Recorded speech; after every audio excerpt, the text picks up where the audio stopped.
Lesson 1. Tap water or distilled water. Are you struggling to decide whether to use tap water or distilled water for your plants? When it comes to watering your plants, the type of water can make a significant difference in their growth. Tap water and distilled water are two common options for watering plants, but which is better?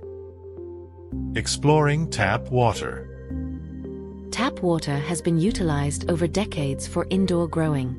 You don't need to invest in equipment to filter your water.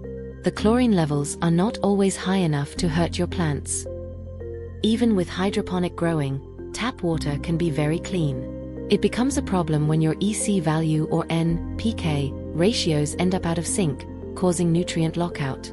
Tap water can actually buffer your pH by keeping acidic levels more balanced. That said, tap water can sometimes be quite heavy in bad chemicals. In these scenarios, it's best to skip the tap water. Why distilled water?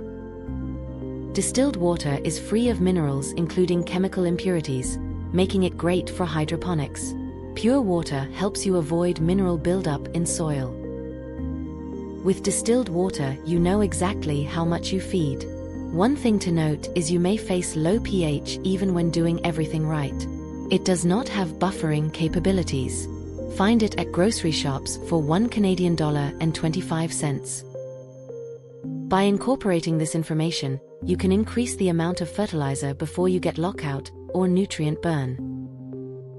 You will have to buy a calcium and magnesium fertilizer to avoid deficiencies. Buying bottles can increase the overall cost of your grow. What about pH problems?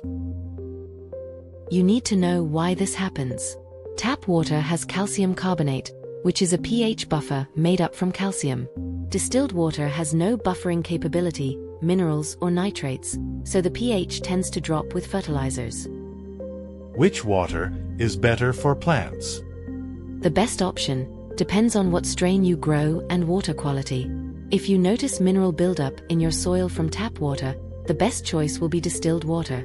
However, if your plants are thriving just fine, there is no need to buy distilled water. Another benefit from tap water is the buffering capability it contains. Both tap or distilled water have their pros and cons. Our recommendation is to use tap water if you have pH problems or no issue with it. Otherwise, keep distilled water for hydroponics.